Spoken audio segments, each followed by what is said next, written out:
vida existieron personajes que dejaron huella en el linaje mágico de nuestro país hasta nuestros días. Personas de poder en distintos aspectos, cuyas prácticas, para bien o para mal, según el punto de vista, los llevaron a la trascendencia.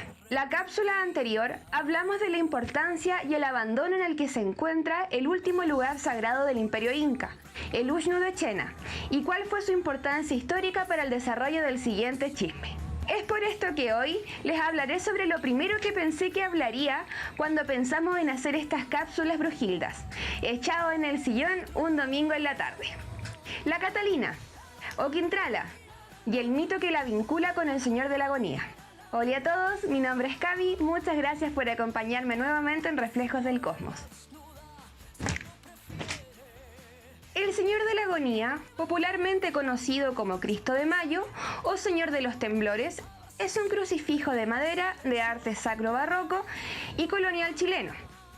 Esta figura está custodiada hasta la fecha por los frailes agustinos en la iglesia de San Agustín, ubicada en las calles Agustinas con Estado. La escultura fue tallada en 1613 por Fray Pedro Figueroa Osa, quien fue enviado desde Perú al convento para asistir en la expansión de la Orden de Chile.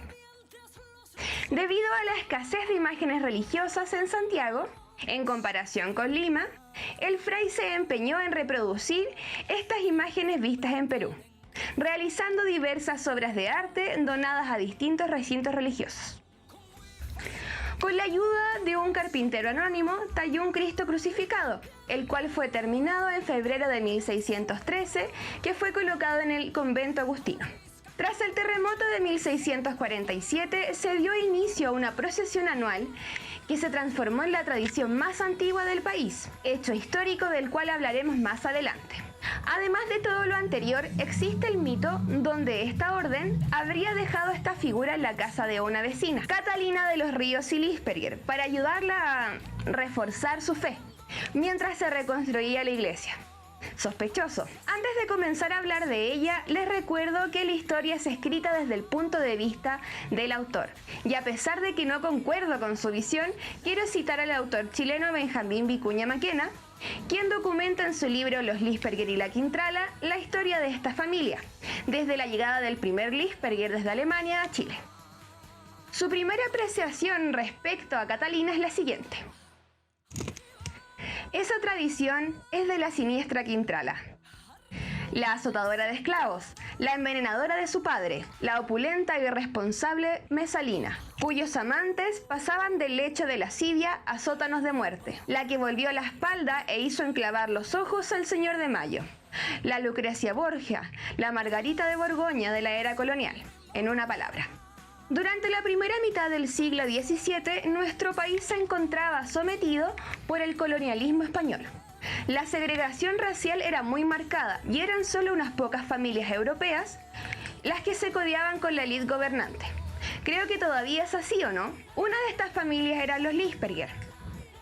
El alemán Pedro Liesberg, después Lisperger, ex paje de Carlos V y descendiente del duque de Sajonia, llegó a Chile junto con el gobernador García Hurtado de Mendoza para participar junto a él en la Guerra de Arauco. Posterior a eso fue regidor y alcalde de Santiago. Usando el rango de Pedro Liesberger de Wittenberg, duque de Sajonia, consiguió casarse con la criolla Águeda Flores, con el objetivo de acceder a su alta dote. La hija de doña Elvira de Talagante era propietaria de enormes extensiones de tierra en el Chile central, dando origen así a una de las mayores fortunas del Chile colonial. El linaje de Águeda provenía de la unión entre Bartolomé Blumenthal, castellanizado Flores, carpintero alemán y compañero de Pedro de Valdivia en su expedición, y la cacica Elvira de Talagante, hija de Tala Canta y Lave, último curaca inca en el territorio. Su única hija, la mestiza Águeda Flores, heredó una de las más altas fortunas acumuladas en el Chile hasta entonces y ejerció un extenso poder durante los 100 años que vivió. Del matrimonio con Pedro Liesberger nacieron 8 hijos, entre los cuales se contaban 2 mujeres de carácter fuerte, María y Catalina Liesberger. Vicuña Maquena en su libro relata lo siguiente. Tomaron esto orgullo de familia y vecindad las mujeres de la raza, cuyas pasiones favoritas y más ardientes fueron, como vamos a comprobarlo en breve, en soberbia indígena y cierta especie de misticismo taimado y feroz, que en los testamentos de 3 generaciones han dejado palpitante constancia. Acá la cosa se pone buena.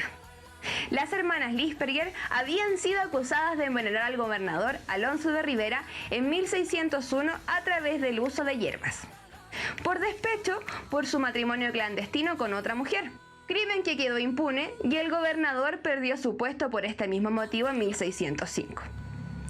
María de Lisperger, quien ya tenía otro cargo de asesinato, se fue a Perú, después del intento de envenenamiento. Catalina permaneció en Chile y se casó con Gonzalo de los Ríos, también por intereses económicos, ya que el 3 veces corregidor de Santiago había heredado de sus padres grandes extensiones de valle en la Ligua. Y como regalo de matrimonio, Catalina le entrega el cadáver de una hija ilegítima que él tenía con una pareja anterior, después de matarla a azotes. De esta poco sana unión nacen 2 hijas: Águeda, casada con el oidor de Lima, Blas de Torres Altamirano, y Catalina, la Quintrala. Esta doña Catalina mató a su padre con veneno que le dio en un pollo, estando enfermo. Carta escrita del obispo Salcedo al Consejo de Indias. Yo no quiero en mi casa hombres que me pongan mala cara. ¡Afuera! Tradición popular de doña Catalina de los Ríos y el señor de Mayo. Hago esas 2 citas muy importantes para continuar con lo siguiente. Catalina de los Ríos y Lisperger, hija de Catalina Lisperger, nieta de Águeda Flores, bisnieta de Elvira de Talagante, nace con todo el carácter y personalidad de sus antepasadas. El apodo Quintrala es, según Maquena, una desviación del diminutivo de su nombre Catalina, Catrala o Catralita, contracción utilizada en la antigüedad que ahora solo es Cata. Sin embargo, otra autora, Magdalena Petit, en su libro La Quintrala, que está ahí, dice que el sobrenombre proviene del hecho de que azotaba a sus esclavos con ramas de quintral, una planta autóctona de flores rojas. Además de lo anterior, Catalina es recordada por su arrebatadora belleza. Las crónicas la describen como una esbelta y alta joven, pelirroja, que cautivaba con facilidad a quien se propusiera, y dueña de un seductor y hermoso rostro con magnéticos ojos verdes. Se dice que es este linaje materno su primer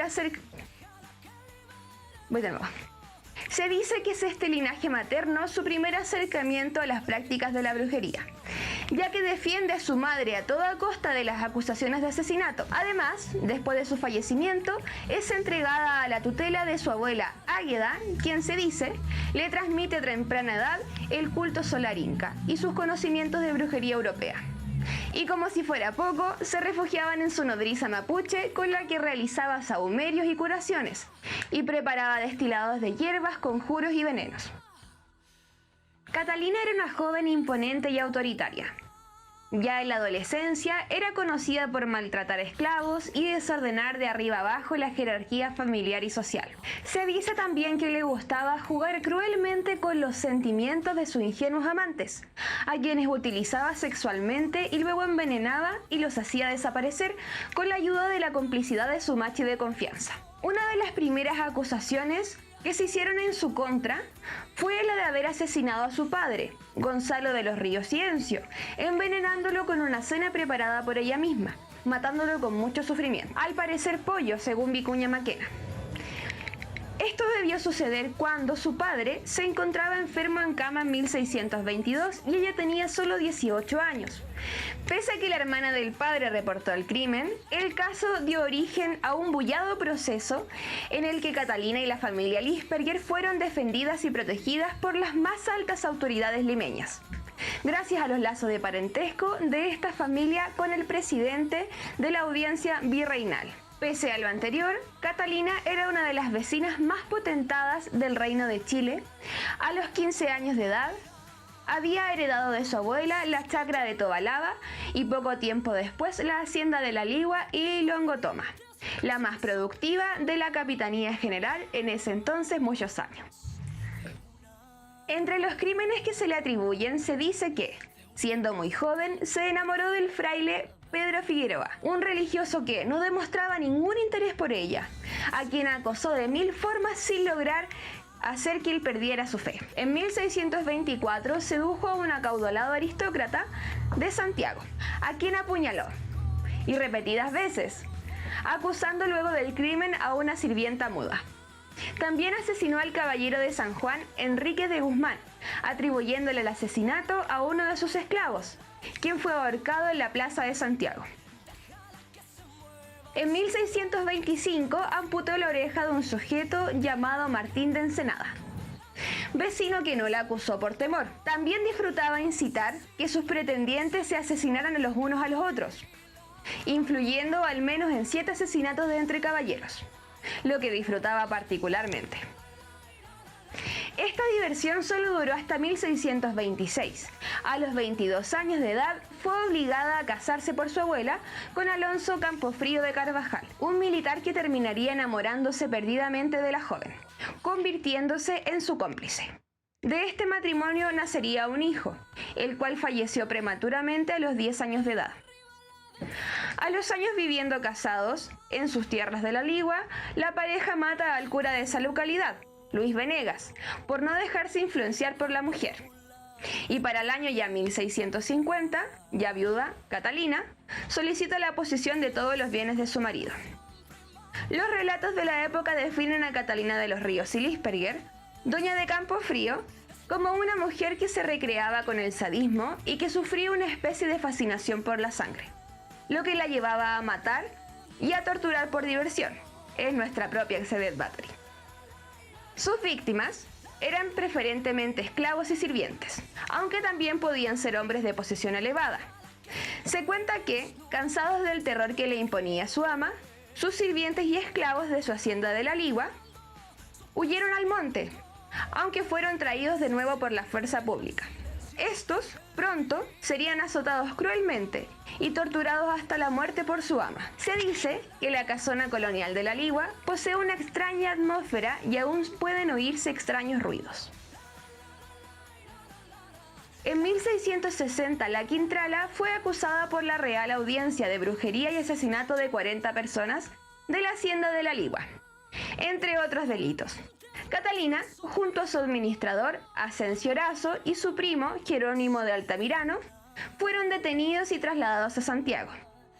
Sin embargo, debido a la influencia de la posición y el hecho de que la práctica de brujería jamás pudo ser probada, permitió que el juicio fuese levantado. Esta gran mujer fallecería el 16 de enero de 1665, a los 61 años de edad, debilitada pero todavía poseedora de una belleza impactante.